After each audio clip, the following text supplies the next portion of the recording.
اعوذ باللہ من الشیطان الرجیم بسم اللہ الرحمن الرحیم رب اشرح لی صدری ویسر لی امری واحلل عقدۃ من لسانی یفقہوا قولی صلی اللہ علی محمد صلی اللہ علیہ وسلم۔ سورۃ النحل کی آیت نمبر 101 ہے، جس میں اللہ پاک نے ارشاد فرمایا وَإِذَا بَدَّلْنَا آیَةً مَكَانَ آیَةٍ، جس وقت ہم ایک آیت کی جگہ پر دوسری آیت کو تبدیل کرتے ہیں تو اس میں کئی حکمتیں ہوتی ہیں، کئی راز ہوتے ہیں۔ واللہ اعلم، اور اللہ تعالیٰ ان حکمتوں کو، ان رازوں کو خوب جانتا ہے۔ بما ينزل، جن کو وہ نازل کرتا ہے۔ قالوا، تو کافر لوگ اعتراض کے طور پر کہتے ہیں انما انت مفتر، یہ آیتیں، یہ قرآن جو آپ ہمیں روزانہ سناتے ہیں، یہ تو محمد صلی اللہ علیہ وسلم خود بخود اپنے پاس سے گڑھتے ہیں۔ بل اکثرہم، اللہ فرماتا ہے کہ ان کے اندر اکثر لوگ ایسے ہیں لا یعلمون، جو ان حکمتوں کو جانتے ہی نہیں ہے۔ کافر لوگ کفار مکہ حضور علیہ السلام پر اعتراض کرتے تھے کہ یہ جو روزانہ آپ ہمیں 2-4 آیتیں، 2-4 صورتیں سناتے ہیں، یہ تو اپنے پاس سے خود بخود گڑھتے ہیں، یہ اللہ کا کلام نہیں ہے۔ اور کبھی سخت حکم والی آیت سنا دیتے ہیں، کبھی نرم حکم والی آیت سنا دیتے ہیں۔ تو یہ اللہ تعالیٰ کی اس کے اندر حکمتیں ہوتی ہیں کہ جو آیت ایک مرتبہ اللہ تعالیٰ نازل فرماتا ہے، اس کے حکم کی میعاد جب پوری ہو جاتی ہے تو اللہ پاک اس کے بدلے میں پھر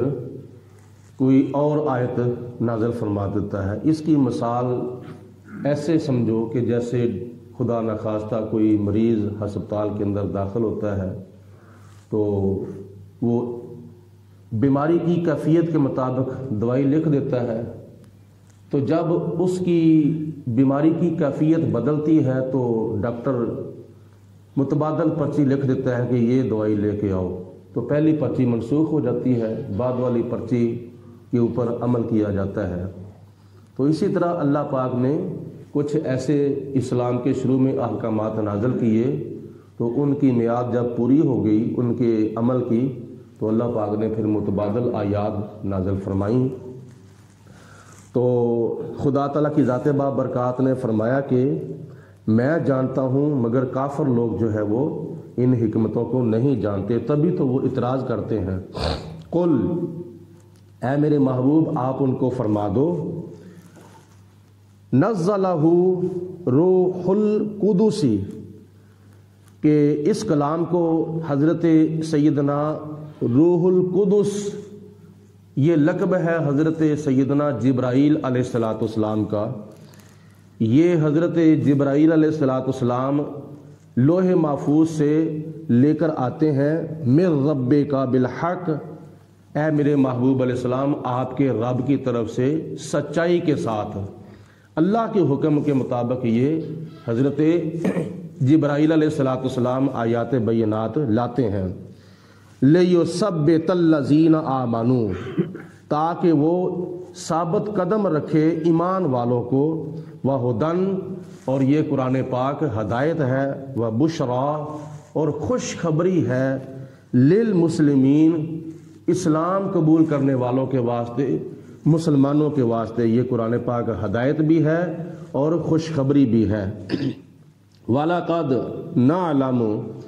اور بے شک ہم جانتے ہیں، انہم یقولون،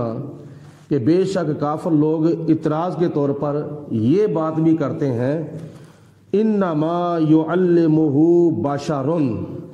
کہ بے شک صرف اور صرف محمد بن عبداللہ کو کوئی اجمی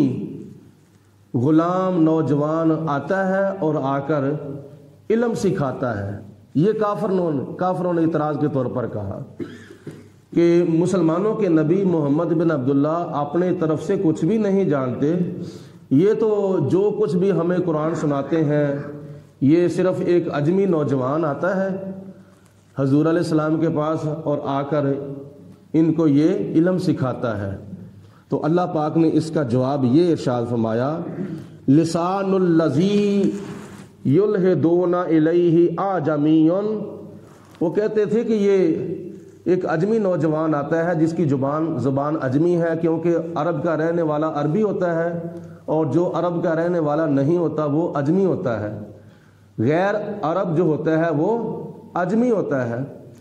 تو عجمی سے محمد بن عبداللہ قرآن سیکھتے ہیں تو پھر ہمیں آ کر سناتے ہیں اور منسوب اس کو خدا کی طرف کر دیتے ہیں کہ یہ اللہ پاک کی طرف سے میرے اوپر وحی نازل ہوئی ہے۔ تو ہم نہیں مانتے اس قرآن کو، یہ تو ایک نوجوان عجمی آتا ہے وہ سکھاتا ہے۔ تو اللہ پاک نے ارشاد فرمایا، ھذا لسان عربی مبین، وَھَذَا لِسَانٌ عَرَبِيٌّ مُبِينٌ،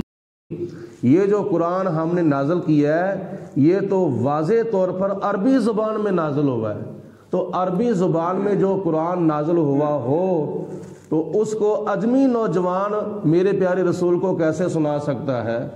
بلکہ اس کی حقیقت یہ ہے، اس کے بارے میں مفسرین کرام نے کچھ اقوال بیان فرمائے ہیں، ان میں سے ایک قول یہ ہے کہ وہ ایک عجمی نوجوان تھا جس کو تورات آتی تھی اور وہ حضور علیہ السلام کے پاس آ کے سیکھتا تھا قرآن پاک۔ بعد میں خدا کی ذات بابرکات نے اس کو اسلام نصیب کیا، ایمان نصیب کیا، اور وہ تورات کو چھوڑ کر قرآن پاک کے اوپر عمل کرنے لگ گیا، اور خدا تعالیٰ کی ذات بابرکات نے اس کو ایمان نصیب کر لیا، اور خدا تعالیٰ کی توفیق سے اس نے نبی پاک علیہ السلام کا کلمہ پڑھ لیا اور مسلمان ہو گیا تھا۔ تو حقیقت اس کی یہ ہے، لیکن کافروں نے یہ اعتراض کیا کہ حضور کسی سے سیکھتے ہیں؟ نبی پاک علیہ السلام اللہ کے پیارے رسول بھی ہیں اور خدا کے شاگرد بھی ہیں، اور خدا کے سوا نبی پاک علیہ السلام کا کوئی استاد نہیں ہے۔ دنیا کے اندر نبی پاک علیہ السلام نے کسی سے نہیں سیکھا، بلکہ پہلے انبیاء علیہ السلام کے اندر اس کی مثالیں ہیں کہ کسی نبی نے کسی سے سیکھا ہے، کسی نے کسی سے سیکھا ہے، جیسے کہ حضرت سلیمان علیہ السلام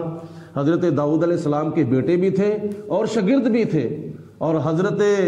ہارون علیہ السلام موسیٰ علیہ السلام کے بھائی بھی تھے اور شاگرد بھی تھے۔ اسی طرح حضرت یوسف علیہ السلام حضرت یعقوب علیہ السلام کے بیٹے بھی تھے اور شاگرد بھی تھے۔ تو اسی طرح حضرت یحییٰ علیہ السلام حضرت زکریا علیہ السلام کے بیٹے بھی تھے اور شاگرد بھی تھے۔ پہلے نبیوں کے اندر اس طرح کی مثالیں ہیں، لیکن یہ خاص طور پر نبی پاک علیہ السلام کے لیے بات ہے کہ نبی پاک علیہ السلام نے دنیا کے اندر آ کر کسی سے کوئی علم نہیں سیکھا، بلکہ خدا تعالیٰ نے اپنے محبوب علیہ السلام کو سب کچھ خود سکھایا ہے۔ اللہ اکبر۔ ان الذین لا یؤمنون بآیات اللہ، بے شک جو لوگ اللہ تعالیٰ کی آیتوں پر ایمان نہیں لاتے، لا یہدیہم اللہ، اللہ تعالیٰ ان کو ہدایت بھی نہیں عطا فرماتا۔ جو خدا تعالیٰ کی آیتوں کو نہیں مانتے اللہ پاک ان کو ہدایت بھی نہیں دیتا۔ وَلَهُمْ عَذَابٌ عَلِيمٌ، اور ان کے لیے دردناک عذاب اللہ نے آخرت میں تیار کر کے رکھا ہے۔ انما یفتر الکاذبہ، نبی کریم علیہ السلام کے بارے میں باتیں تو وہی گھڑتے ہیں، الزام تو وہی حضور پر لگاتے ہیں، بہتان تو نبی پاک علیہ السلام پر وہی لگاتے ہیں۔ الذین لا یؤمنون بآیات اللہ، جو اللہ تعالیٰ کے کلام کو نہیں مانتے، جو خدا تعالیٰ کی آیتوں کو نہیں مانتے۔ وَأُولَٰئِکَ هُمُ الْکاذِبُونَ، اور یہ لوگ جو ہیں یہ جھوٹے ہیں، یہ کبھی بھی سچے نہیں ہیں۔ من کافر باللہ من بعد ایمانہ، جو اللہ تعالیٰ کی ذات بابرکات پر ایمان لانے کے بعد کافر ہو جائے، جو خدا کو ایک ماننے کے بعد،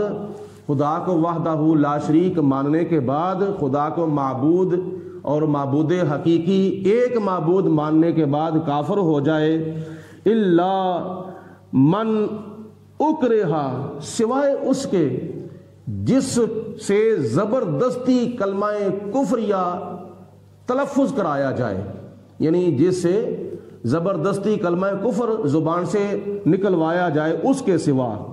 اور وَقَلْبُهُ مُطْمَئِنٌ بِالْإِيمَانِ، اور اس کا دل جو ہے ایمان کے اوپر جمع ہوا ہو، زبان سے بامر مجبوری اس نے کلمہ کفر کہہ دیا ہو، لیکن دل جو ہے اس کا دین کے لیے، ایمان کے لیے، اسلام کے لیے مطمئن ہو، پکا ہو، اس کے سوا۔ اور باقی جو ایمان لانے کے بعد کافر ہو جائے تو اس کے لیے کیا ہے؟ وَلَٰكِن مَّن شَرَحَ بِالْكُفْرِ صَدْرًا، اور جو کھلے دل کے ساتھ کفر کو قبول کر لے، کھلے دل کے ساتھ کافر ہو جائے، فَعَلَيْهِمْ غَضَبٌ مِّنَ اللَّهِ، تو ان کے اوپر اللہ تعالیٰ کا غضب نازل ہوگا، خدا کا ان کے اوپر قہر نازل ہوگا، وَلَهُمْ عَذَابٌ عَظِيمٌ، اور ان کے لیے آخرت میں بہت بڑا خدا تعالیٰ نے عذاب تیار کر رکھا ہے۔ ذَلِكَ بِأَنَّهُمْ مُسْتَحَبُّ الْحَيَاةَ الدُّنْيَا عَلَى الْآخِرَةِ، یہ سزا ان کو اس لیے دی جائے گی کہ انہوں نے دنیا کی زندگی کو آخرت کے اوپر ترجیح دی تھی، یعنی آخرت کی زندگی کو پسند نہیں کیا تھا بلکہ دنیا کی زندگی کو پسند کیا تھا، اس وجہ سے اللہ پاک نے ان کے اوپر غضب نازل کیا۔ وَأَنَّ اللَّهَ لَا يَهْدِي الْقَوْمَ الْكَافِرِينَ، اور بے شک اللہ تعالیٰ کافر قوم کو ہدایت نہیں عطا فرماتا۔ اولئک الذین، یہی وہ لوگ ہیں، طبع اللہ علی قلوبہم، جن کے دلوں کے اوپر خدا تعالیٰ کی ذات نے کفر کی مہر لگا دی ہے، وَسَمْعِہم، اور ان کے کانوں پر بھی خدا تعالیٰ نے مہر لگا دی ہے، وَأَبْصَارِہم، اور ان کی آنکھوں پر بھی خدا تعالیٰ نے مہر لگا دی ہے، وَأُولَئِكَ هُمُ الْغَافِلُونَ، اور یہ لوگ اللہ تعالیٰ کے احکامات سے غافل ہیں۔ جو لوگ ایمان لانے کے بعد کھلے دل سے کافر ہو جاتے ہیں، ان کے اوپر دنیا کے اندر بھی اللہ تعالیٰ کا عذاب نازل ہوتا ہے، خدا تعالیٰ ان کی آنکھوں پر، ان کے کانوں پر، ان کے دلوں کے اوپر مہر پھر لگا دیتا ہے، اور خود بخود کیونکہ انہوں نے جہنم کا راستہ اختیار کیا ہے تو خدا تعالیٰ نے ان کو پھر جہنم کی طرف ہی دھکیل دیا ہے۔ لا جرمہ، اس میں کوئی شک نہیں ہے، انہم فی الآخرۃ ہم الخاسرون، کہ بے شک وہ لوگ آخرت میں نقصان اٹھائیں گے، آخرت میں نقصان والے ہی ہوں گے۔ ثم ان ربک، بے شک، ثم پھر، ان ربک، بے شک آپ کا رب، للذین ہاجروا من بعد ما فتنوا، اے میرے حبیب علیہ الصلوۃ والسلام، آپ کا رب تو ان لوگوں کے حق میں ہے، یعنی خدا کی رحمت، خدا کا فضل، خدا کا کرم، خدا کی رضا، خدا کی خوشنودی ان لوگوں کے حق میں ہے کہ جو لوگ آزمائشیں برداشت کرنے کے بعد دین اسلام کی خاطر اپنا گھر بار چھوڑ کر ہجرت کر جاتے ہیں، جیسے مکہ المکرمہ کو نبی پاک علیہ السلام نے اور صحابہ کرام نے چھوڑ کر مدینہ المنورہ کی طرف تشریف لے گئے، جنہوں نے ہجرت کی اللہ تعالیٰ کی راہ میں آزمائشیں برداشت کرنے کے بعد۔ ثم جاہدوا، پھر مدینہ شریف میں جا کر جنہوں نے جنگوں کے اندر شرکت کی، جنگ بدر، جنگ احد، جنگ خندق، جنگ تبوک، یرموک وغیرہ وغیرہ، ان تمام جنگوں کے اندر، غزوات کے اندر جنہوں نے شرکت کی، وصبروا، اور جہاد کے دوران، جنگ کے دوران ان کو جتنی بھی مصیبتیں پریشانیاں آئی تھیں انہوں نے برداشت کی، یعنی بھوک آئی تو برداشت کی، پیاس آئی تو برداشت کی، جسم کے اوپر زخم آئے تو برداشت کیے، اور کیا نام ہے، عزیز شہید ہوئے اللہ تعالیٰ کی راہ میں تو انہوں نے صبر کیا اور برداشت کیا۔ تو خدا تعالیٰ فرماتا ہے ان ربک من بعدھا، ایسی آزمائشوں کے بعد، ان امتحانات کے بعد میرے محبوب آپ کا رب لغفور الرحیم، ضرور بر ضرور ان کو بخشنے والا بھی ہے اور ان کے اوپر نہایت رحم کرنے والا بھی ہے۔ ان آیات بینات کے اندر اللہ پاک نے کافروں کا انجام بھی بیان فرمایا ہے اور مسلمانوں کا انجام بھی بیان فرمایا ہے۔ جو لوگ اپنے ایمان کے اوپر استقامت اختیار کرتے ہیں، اللہ کی راہ میں زیادہ سے زیادہ تکلیفیں، پریشانیاں، مصیبتیں، دکھ، بھوک، پیاس، زخم، اس طرح کی تکلیفیں برداشت کرتے ہیں، خدا تعالیٰ فرماتا ہے کہ ان کے لیے آخرت میں بہت بڑا اجر ہے، بہت بڑا ثواب ہے، اور ان کے لیے میں نے مغفرت اور جنت کو تیار کر کے رکھا ہوا ہے۔ اللہ پاک ہمیں اپنے ایمان کے اوپر استقامت نصیب فرمائے، اور نبی کریم علیہ الصلوۃ والسلام کے وسیلہ جلیلہ سے اللہ پاک ہمیں دنیا کی غفلت سے بچائے اور آخرت کا ہمیں زیادہ سے زیادہ فکر عطا فرمائے۔ وآخر الدعوانا ان الحمد للہ رب العالمین۔